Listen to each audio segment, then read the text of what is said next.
Орон их сургуулийн дэргэдэх боловсролын мэдээллийн төвөөс эрдэмтэн судлаач нарыг сонгож ярилцсан.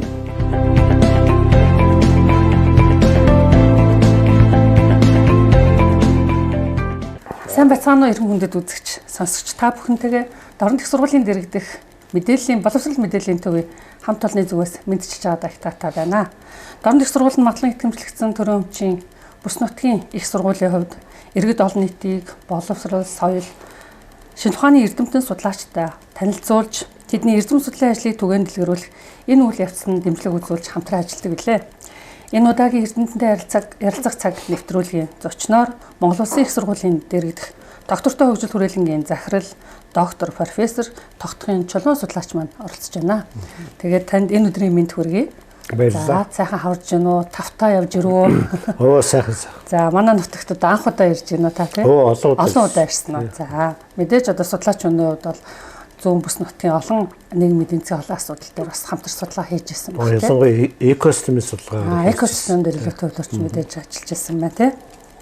За энэ удаагийн ярилцлагын хувьд хувийн танилцуулга болоод эрдэм судлалын бүтээл, за судлаачийн ихтгэл өмчлийн тухай бид хоёр ярилцах учраас үзэгч түмэнд маань сонсогч олонд маань бид хоёрын яриа сонирхолтой байх байхаа гэдэгт итгэлтэй байна.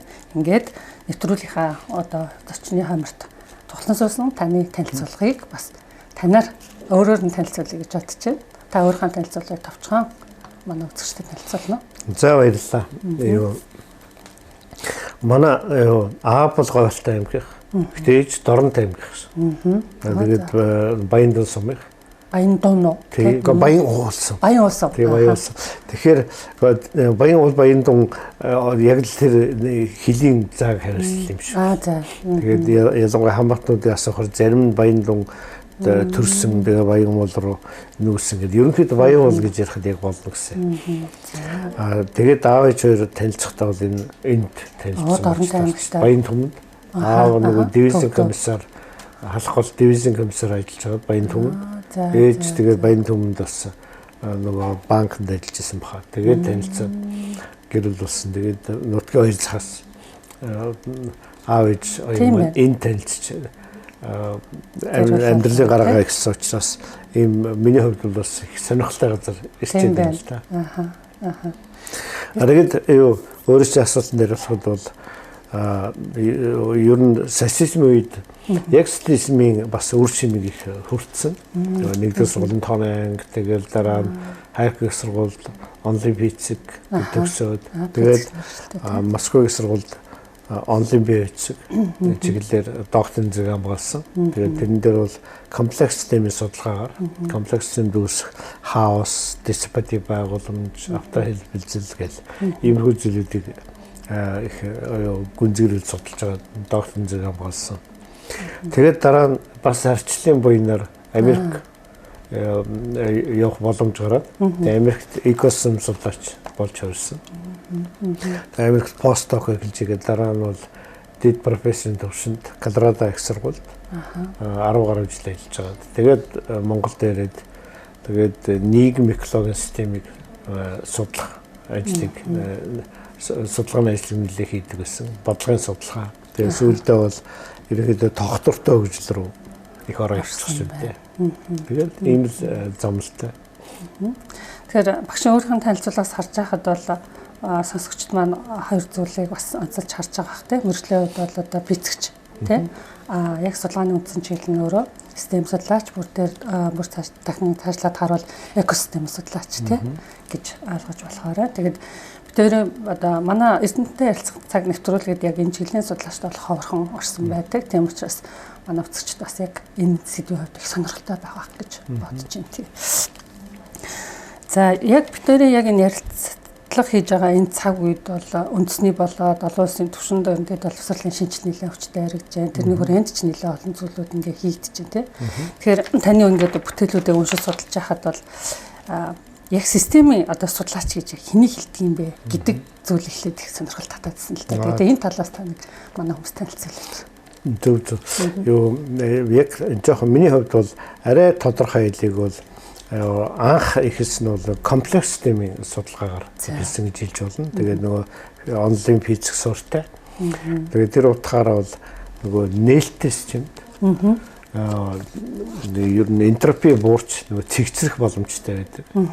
Тэгээд ер нь тэгэхэд бол нэгдүгээр чухал нөхцөл нь бол систем нээлттэй байх хэрэгтэй. Тэгээд дээрэс нь тэнд бол хурцхруу байх хэрэгтэй. Тэгжээч нөгөө цэгцэрдэг. Тэгээд тэр онлын үүднээс ялангуяа энэ номоо бичсэнтэй Монголын 160 гэдэг систем судлаач бодрол гэдэг. Яа тийм энэ номон дээр байгаа бүтээлээс та нэг жоохон яг үзэл баримтлаас нь манай хүмүүс тайлбарлаад тийм болно. Юу тэгээд энэ дээр бол юу социализмын 30 жил улаан хагас 60 гэдэг. Тэгээд юу арчлын 30 жилийг хөөх хагас 60 гэдэг. Тэгээд энэ саяхан систем судлалын өнцгөөс нээлттэй байдал, хурц хуур энэ гэсэн өнцгүүдээс нэлээд харж бичсэн байгаа. Тэгээд шугам бос үзэгдлүүд болж исэн өнцөг, иймэрхүү өнцгүүдээс нь харж бичсэн байгаа. Тэгээд ерөнхийдөө бол социализмын үед бол ямар ч байсан хагасчлуу гэсэн өв таалга хагаснаа гэд. Тэгээ нөгөө системийн орнуудтай харилцаа холбоотой зөвлөлттэй бас холбоотой нөлөөлж бас л ерөнхийдөө хөгжих тийм бас боломжийг гаргаж ирсэн. Тэнд боловсрол эзэмшсэн маш их олон боловсон хүчний ачаар бид нар бол ингэж хөгжлөө. Тэгээд нээлттэй байдлаас нь ярихад бол уулан тэр нөгөө арчлын дараа бол бүрэн нээлттэй бас явдал бол улам илүү хөгжих тийм зайлшгүй нөхцөлийг бас бүрдүүлж байгаа байхгүй. Тэгээ дэлхийн бүх улс орнод бүх улс орнод суралцаад ингээд ялангуяа тэрний үр шимийг бол нэг сүүлийн үед илүү их харж эхэлж байгаа шиг. Нөгөө тэр цагт бол баруун боловсрол эзэмшсэн залуучтай айл их ороод ирлээ шүү дээ. Тэгээд ялангуяа тодорхой хэмжээний тэнд бас critical mass гэдэг босгоны утга гэсэн санаа орж ирдэг. Дэндүү цөөх хүмүүс уйлаагаа их өөрчлөлт хийхэд арай цөөдөд болдог. Одоо бол энэ харьцангуй миний харж байгаа бол нэлээх гоё нэлээ олон хүмүүс боловсрол эзэмшээ ороод ирсэн. Би ингэж өгнж байгаа. Ер нь бол 90 он бол эргэлтийн цаг нэг байлаа гэж энэ хугацаанд таарсан. Тэр нь бол тэрнтэй бол бүгд бид бүрэн зөвшөөр нь ойлгож байгаа. Өөр нэг сонирхолтой юм бол яг одоо гэж өөрөө асуулаа шүү дээ. Яг одоо бол миний бодлоор цар тахлын дараа бол эргэлтийн цаг 2 болж байна гэж дүгнэж байгаа. Тэр бол их нэг сонирхолтой байх гэж бодож байна. Яг тэгвэл олон системд ингээд юу яаж байгаа вэ? Нөгөө дэлхийн төвшин ч гэсэн цар тахлын дараа нөгөө цахим хувьсгал руу илүү ороод тэгэл юуны их ерөнхийд дэлхийн бас хэм маяг маш их өөрчлөгдөж байна тийм. Тэгээд тэрний хайж байгаа Монголд чинь бас их сонирхолтой. Яг энэ өнгөрсөн 30 жилээ бас нэг дүгнээд тэгээд үнэлээд тэгээд бас дараагийн үе шат руу орж хэлж шээ.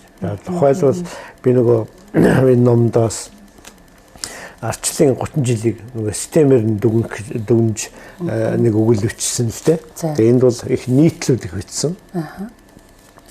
Америкт олон жил байхдаа 13 жил байхдаа бас Монгол Улсын хөгжлийн тухай нэг комплекс системийн онлын үүднээс бичсэн нийтлүүд энэ номд маань бас нэлээд байгаа. Тэгээ энийг Монгол Улсын гэдэг ийм 5 дэд тогтолцоогоос тогтсон гэж үзэхэд нөгөө тогтвортой хөгжлийн нийгэм, эдийн засаг, байгаль орчноос гадна улс төр соёлын дэд тогтолцоо байна. Тэгээд энийх нэг дэд тогтолцоо жишээлбэл өвчтэй байв. Нөгөөдөлдөө бол асуудалтай байх, нөгөөдөлдөө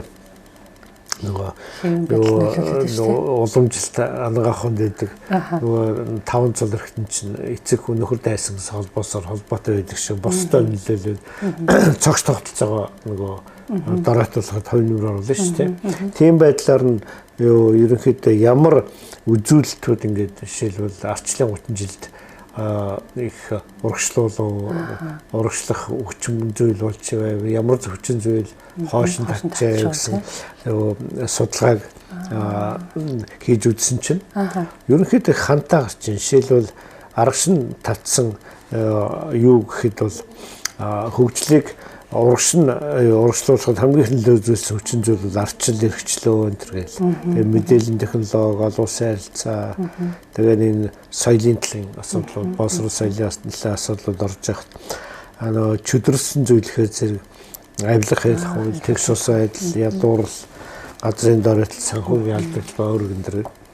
Одоо яг манай үсэд нөхцөл байдал. Яг ерөнхийдөө их харьцангуй яг зөв гарч ийн. Тэгээд дараа нь бол яаж энэ нийгэм экосистемээ эрүүлжүүлж тэгээд дархлааг сайжруулах уу гэсэн арай нэг бид нар бол нөгөө гарцгаалаа тал руугаа байна. Хүрээлэн орчны эрүүл мэнд, экосистемийн эрүүл мэнд, нийгмийн эрүүл тогтолцоо энэ ярьдаг шүү дээ. Улс төрийн тогтолцоо эрүүл байх, нийгмийн тогтолцоо эрүүл байх энэ тэрийг цогцоор нийгэм экосистемийн дархлааг нь сайжруулах талын асуудлыг хөндөж итсэн л дээ. Тэгээ одоо бас энэ чиглэлээр их дэвшил гарч байгаа их дэвшил гарах төлөвтэй байгаа их баяртай байгаа. Эдгээр өгүүлбэрүүдийг бүрэн дүрэн ингээд гүйцэд уншсан бол илүү сонирхолтой байна. Ялангуяа яг нийгмийн салбарын хүн болохоор тогтолцооны онолоор бол мэдээж тэ системийг аль болохоор аль нэг хэсэгт нь дэд системүүдээр нь доголдолгүй байлгахад анхаарах хэрэгтэй. Тэр одоо үүргийг бол их сургууль бол нэлээд чухал бас үүрэгтэй яг энэ одоо яг та тэр яг энэ ярьж байгаа зүйл төр тэ. Тэгэхээр эдгээр зүйлүүдийг бас уншсан бол нэлээд гоё дэлгэрэнгүй ярих байжээ. Тэгээ дараа таныг одоо зочлоод ирэхээр энэ тухай дахиж яриа өрнөлнө гэж бодож байна. Тэгээд яг системийн судлаачийн тухай ингээд манай үзэх сонсогчд маань ерөнхий онлын бас сонссонгүй тухайн хүний хийсэн судалгааны бүтээлтэй хийсэн үзэл баримтлал өөрийнхөө үзэл баримтлалаар толгуурлаж гаргаж ирсэн бүтээлийн ингээд сонсоод ирэхээр системийн онлын судлаач гэдэг хүн чинь ийм л гэдэг юм гэдэг маш энгийнээр ойлгож авсан байх гэж бодож байна. Тэгээ нэр яалтчгүй таныг ингээд хагас чарнаар ингээд ярьсан чинь нэрээ тийм ээ шүү. Социалист нийгмийн 30 жилийг тий арчсан нийгмийн одоо 30 жилтэй ингээд харьцуулаад тус бүрд нь одоо онцлогуудыг ингээд ярихад ялангуяа тэр нөгөө атчсан одоо нийгмийг системийг бий болсноор бидэнд одоо хамгийн их давуу боломж олгосон зүйлүүдийг бол ялцчул хэлсэн ба штэ. Оюуны эрхчлөө байна тий. Хэвлэл мэдээллийн эрхчлөө байна. За тэгэл одоо технологийн дэвшлүүд орчсноор бидний ахуй амьдрал маш их сайхан зүйлүүд бас байна. Гэхдээ харамсалтай нь нөгөө хоошин татаад байгаа зүйл чинь бас л гараад ирсэн байна дээ ойлгол ялахгүй л гээд. Тэгээд энэ бас бидний хувьд их сонирхолтой байна. Тэгээд дараагийн бас нэг танаас сонирхож асуух гэж зүйл нь юу гэхээр таны бүтээлийг ингээд уншиж байхад яг энэ ихтэй сургуулиудыг эренб тогтоох энэ үйл явц бас манай боловсролын реформтой одоо бас давхар ингээд яригдж байгаа энэ үе шүү дээ. Тэгэхээр энэ аргачлал бидний хувьд их сонирхолтой байна. Ялангуяа их сургуулийн багш нарын хувьд бид нарт их магадгүй таны энэ ярьж байгаа зүйлийг их удахгүй мөрөглөө сонгож байгаа хүүхэд залуучууд ч гэсэн сонирхолтой байх бах тий. Сургуулаа сонгохдоо ягаад эренб тийм чухал юм. Эренб гэдгийн цаана юу байдгийг ингээл тий. Эцэгчүүд бас хэрэгтэй гэж байна. Зөв. Сонсогч олон маань жирийн иргэн байгаад байгаа учраас тий. Тэр нөгөө юу доктор дөрвийн зорилгууд гэж нүүбээс гаргасан тийм ээ. Тийм. Тэгээд тэр юу зорилгоудаас аль зорилго нь бусад зорилгуудаа хамгийн их нөлөө үзүүлэх зорилго байх вэ гэж нөгөө бас системийн хандлагатайгаар ингээд нөлөөнийх нь хам нөлөөнийх нь үүднээс ингээд судлаад зэхэр боловсрол бол яа харахгүй хамгийн чухал. Ялангуяа бүр ас ирээдүйдээ доктортой хөгжлийн зорилгоодыг хэрэгжүүлэхэд, доктортой хөгжихэд боловсролыг л хамгийн түрүүнд анхаарах хэрэгтэй гэдэг нь гараад ирж байгаа юм л та. Тэгээд тийм учраас боловсрол бол ингээд боловсролын тогтолцоонд ингээд доктортой хөгжлийн чиглэлийн сургалтыг илүү их сайн явуулбал их үр дүнтэй болж эхэлж байгаа. Боловсрол өөрөө чанартай байх юм бол тийм ээ. Тэгээ бидний өнөөдөр яг ярьсан зүйл бол дээд боловсролын тогтолцоог дээд ихтэй сургуулиуд доктортой хөгжлөөр яаж нөгөө манлайлах уу, эренбэ дэвшлэл хөгжлөх уу ярилцлаа л да тийм. Тэгээд энэ дээр бол ярилцахтаа бол жишээлбэл доктортой хөгжлийн 3 хамгийн зорилгоор бол жишээлбэл тайлга тавьж танилцуулна ярьж ирсэн л да. Тэгээд энэ дээр бол би нэг ийм санааг л хэлэх гэж оролцсон өнөөдрийнхөө санааг хэлмээр санагдаж байна л да. За мэдээж ихтэй сургууль бол өөрсдийнхөө эренбийг дээшлүүлэхэд бол өөрсдийнхөө болцоонд дарлахуурлаад юугаа докторийн зорилгоудаа сонгож болно. Нэг талаас. Нөгөө талаас яг орон нутгата илүү их өгөөжтэй бай гэвэл айл жишээлбэл дорн таймыг хөгжүүлэхэд эсвэл зүүн бүсийг хөгжүүлэхэд доктортой хөгжлийн айл зорилгууд нь хамгийн их чухал бусдыгаа нэг дагуулах хам нөлөө сайтай юм зорилгууд байна гэдгийг тодорхойлоо. Тэгээд тэр чиглэлээр бас мэрэгчлэн бэлдэх, судалгаа хийх гэдэг дээр анхааруул яг нийгэмд үзүүлэх нөлөөнд дэвшнэ гэсэн арай өөр өнцгийг хэлбий бас өнөөдөр хэлье гэж бодож байна л да. Магадгүй зүгээр одоо бас өмнө дорнод аймагт бас ирж судалгаа хийжсэн учраас та бидэнд бас нэг чиглүүлээд тухайлбал одоо дорнод их сургууль өөрийнхөө харин бий тогтоохдоо доктортой хөгжлийн энэ зорилттой илүү их уйлдуулж харуулах гэдэг ч юм уу тий санаа өгөх тийм зүйл байна уу? Юу нөгөө багш нартай болон энэ ерөнхийлөгчийн засаг даргын тамгын газрын нөгөө хөгжлийн асуудал хариуцсан ахлах мэрэгжилтэн энтертэй ингээд хамтраад ярьж байхад бол ямар асуудлууд илүү их дараагийн боловсролын дараа дорн таймгийн хөгжилд чухал байх вэ гэсэн асуудлуудыг гаргаж ирэхэд бол их сонирхолтой нь тэгш бус байдлыг арилгах, бууруулах тэр асуудал хоёрдугаар зэргийн асуудал бүгдлийг гараад ирсэн. Тийм үү. Тэгээд тэр бол их юуны системийн шин чанартай.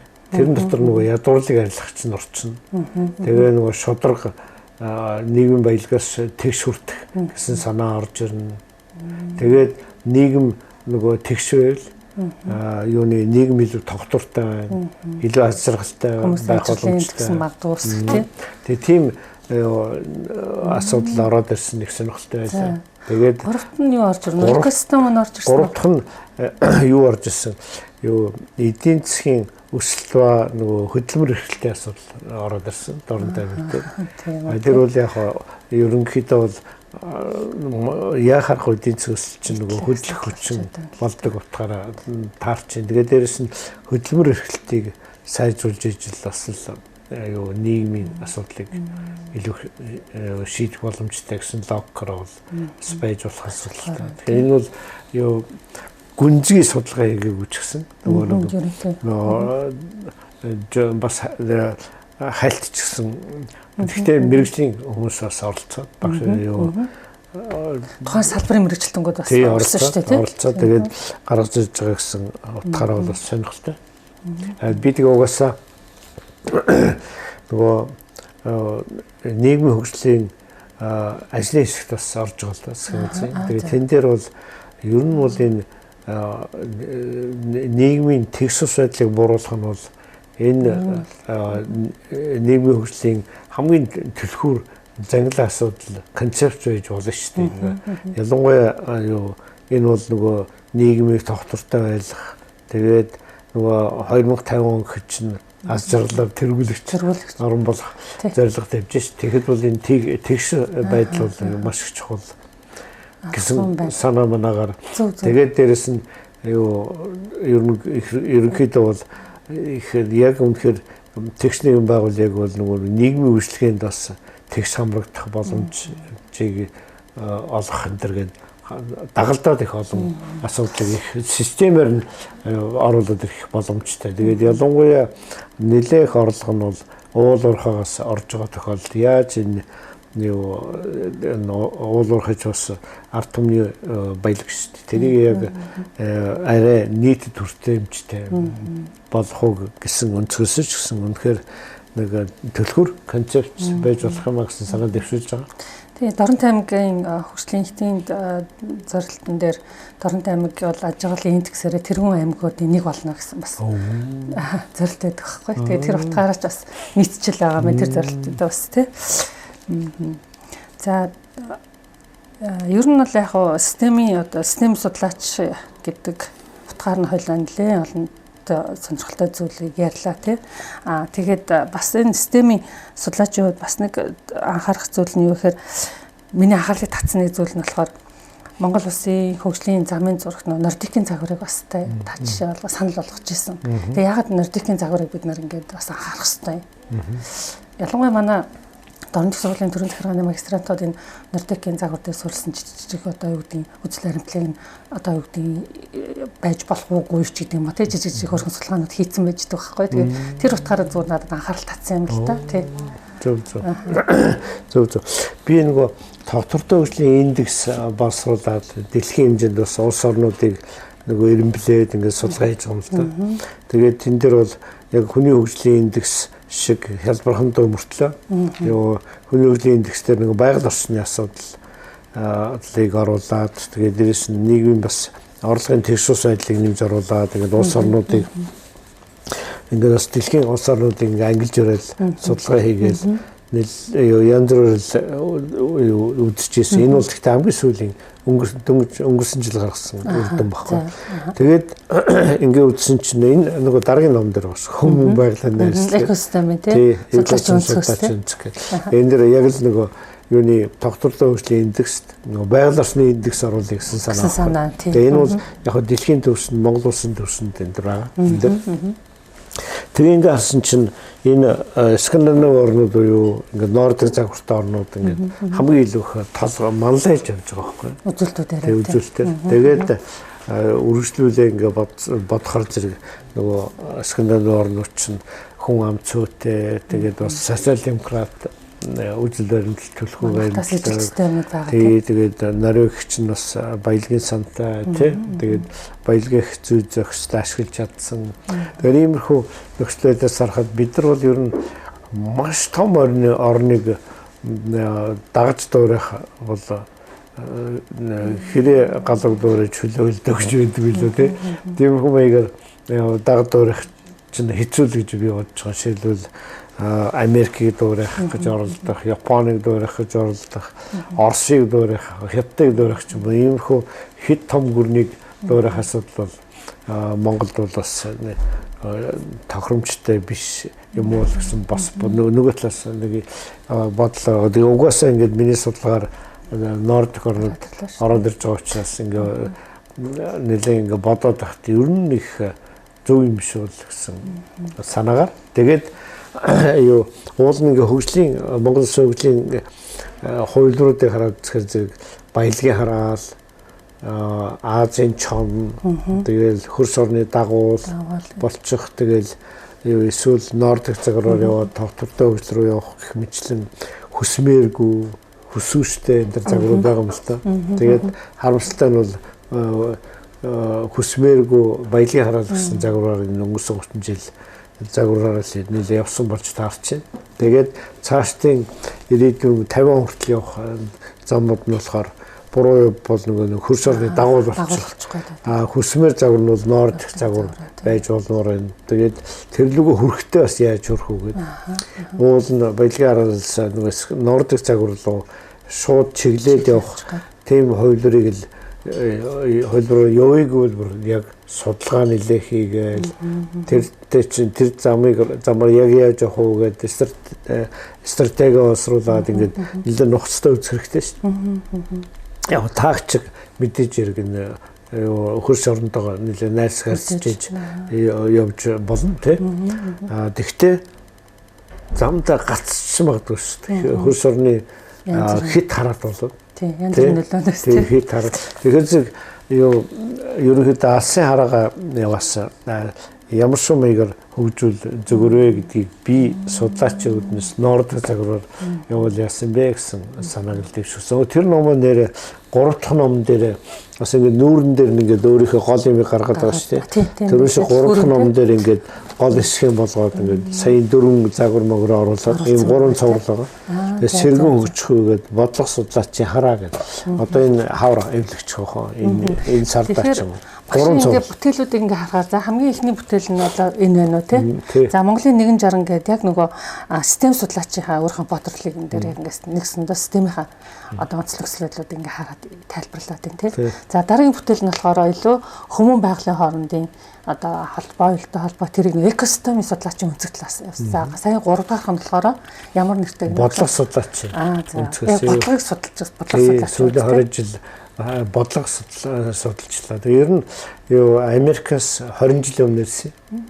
Тэгээ ирээд би нэлээд юуны нөгөө суур судалгаа төлхөө хийдэг эрдэмтэн байсан. Тэгээд 20 жилийн өмнөөс эрэхтэн Монголд ирээд за ерөөсөө юу нийгэмдээ илүү их өөр нөлөөлүүлэхийн тулд бодлогын судалгаа төлхөө хий гэсэн бодолтой байсан. Тэгээд хамгийн сонирхолтой гоё юм бодлогын судалгаагаа хийхээр орох бүр нөгөө оюун сайттай хамтарч ажиллаж байгаа. Тэгээд ногоо хөгжлийн бодлого оюуныг сайд байхад нь ногоо хөгжлийн бодлого төлөвлөлтийн газрын дараа ажиллаж байхдаа энэ нөгөө энэ өөрийнхөө судалгаан дээр тулгуурлаад ногоо хөгжлийн бодлого 2030 оныг удирдах санаачилж удирдах боловсруулад оюун сайд ачаар их хурлаар баталсан тэгээд.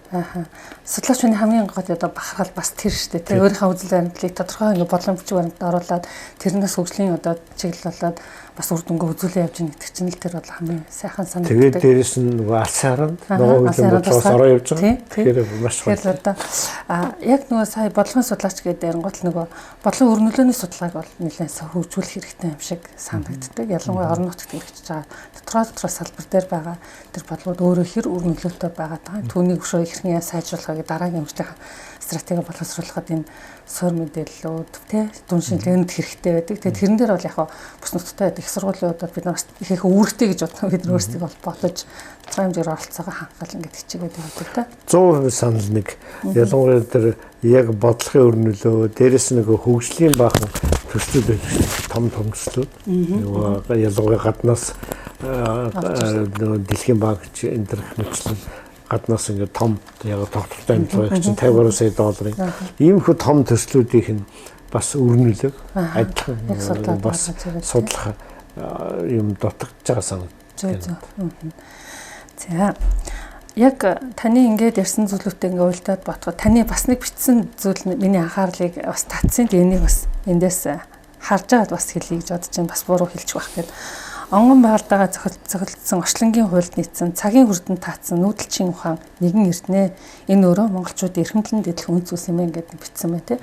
Тэгээ энэ таны энийг бол яг л одоо экосистемийг тайлбарлаж байгаа таны философи гэж бодлох уу тий. Одоо юу гэдэг би бол зүгээр тэгж харж байна.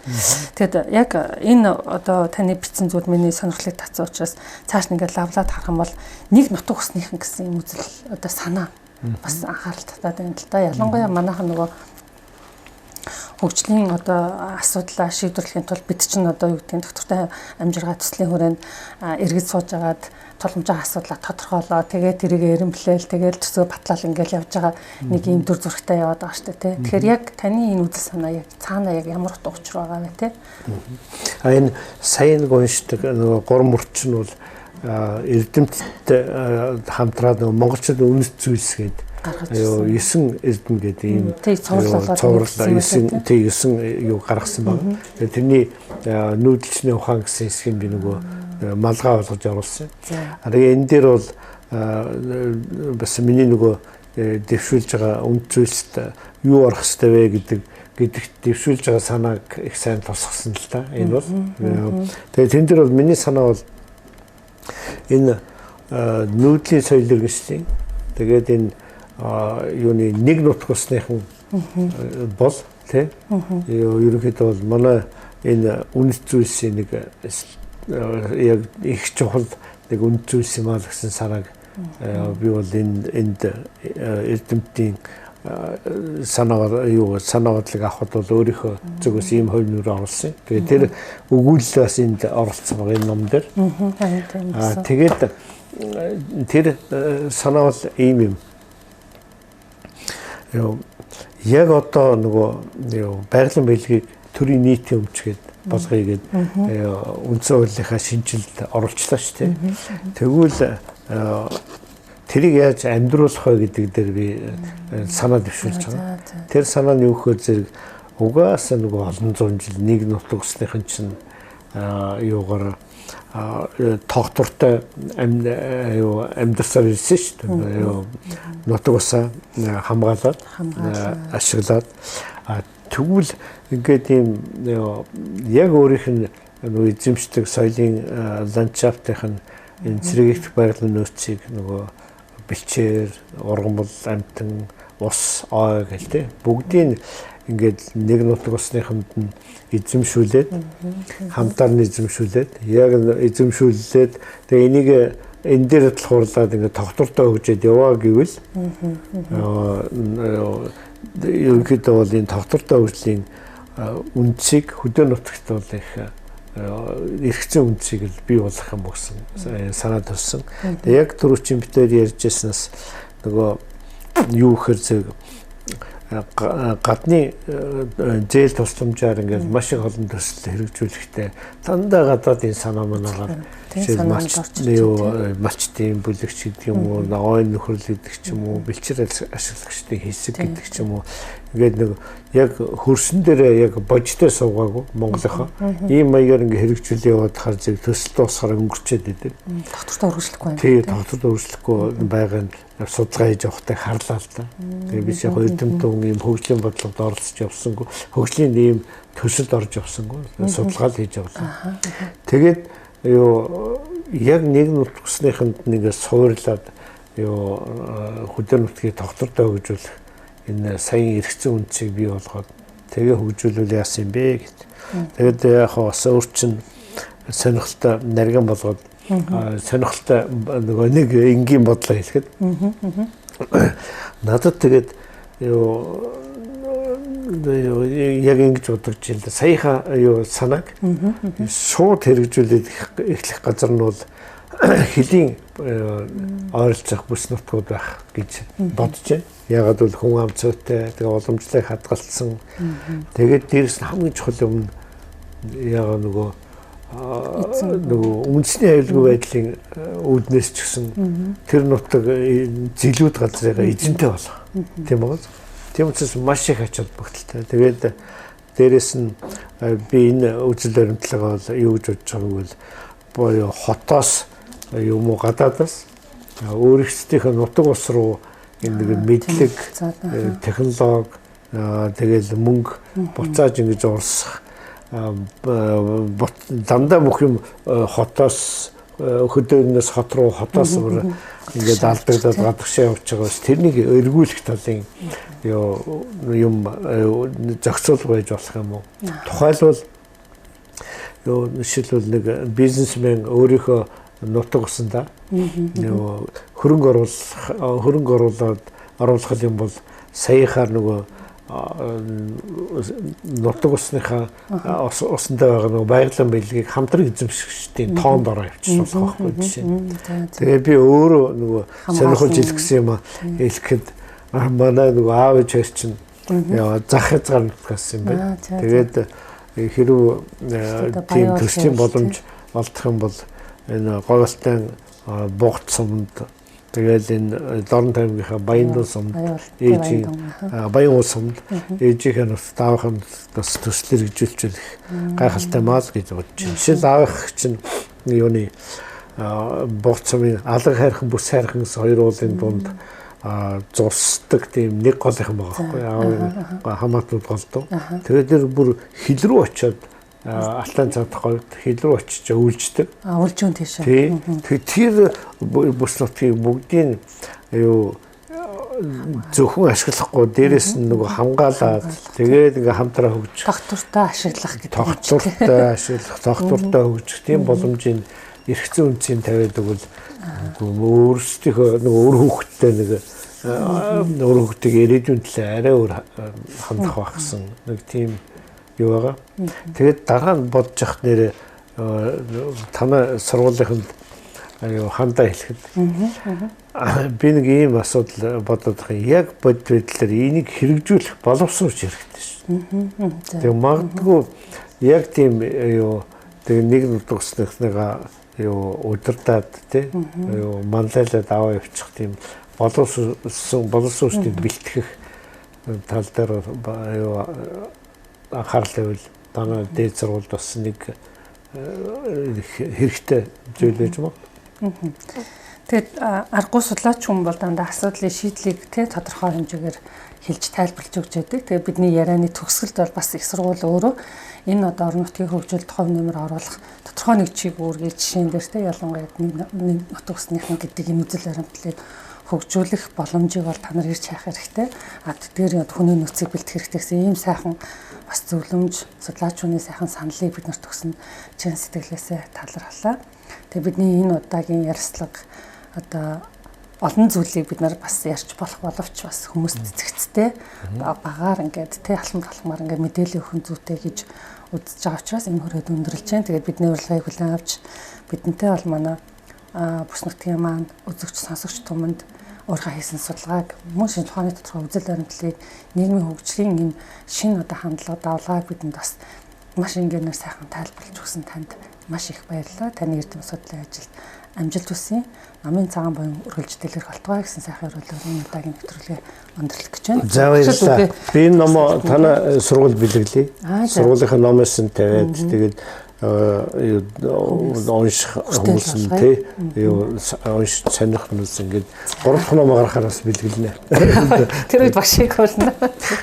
За баярлалаа. Тэгээд манай нутаг дахин саатаж манай дорн дэх сургуулийн эрдэмтэнтэй ярилцах цаг гэдэг нэвтрүүлэг дахин одоо бидэнтэй олон сайхан асуудлын талаар хэлцэж яриа өрнүүлсэ гэж таныг бас юм сайхан яриулъя хэлж. 3 дахь ном нууцлаараа энэ бол нөгөө улаан болон хөх хагас чарны тухай бичигдсэн бол 3 дахь нь бол ирээдүйн 30 жилийн тухай ногоон хагас чар гэдэг бүр сонирхолтой бүр 30 жилийн хэмжээнд жоохон зөвлөлт зарим талаар гоё тэгээд ер нь таны бүтээлийг ингээ харахад яг нөгөө лог холбооны сонирхолтой байгаа учраас дараагийн удаа ярилцлага хийхдээ би бас нэг хамтрагч хөтлөгчийг бас заавал байлгах хэрэгтэй гэж ойлголоо. Яг гэвэл энэ талаар нэлээд уншчихсан судалсан. Тэгээд асуултаар нэлээд өрнөсөн сайхан яриа болох хаа гэж бодож байна. Тэгээд баярлалаа амжилтсаа баярлалаа агшаа. Баярлалаа. За тэгээд бидний энэ удаагийн нэвтрүүлэгт бас анхааран сонсож бидэнтэй хамт байсан та бүхэндээ баярлалаа. Дараагийн нэвтрүүлэг хүртлээр түр баяртай. Дорн дэх сургуулийн дэргэдэх боловсролын мэдээллийн төвөөс эрдэмтэн судлаач нарыг сонгож ярилцсан.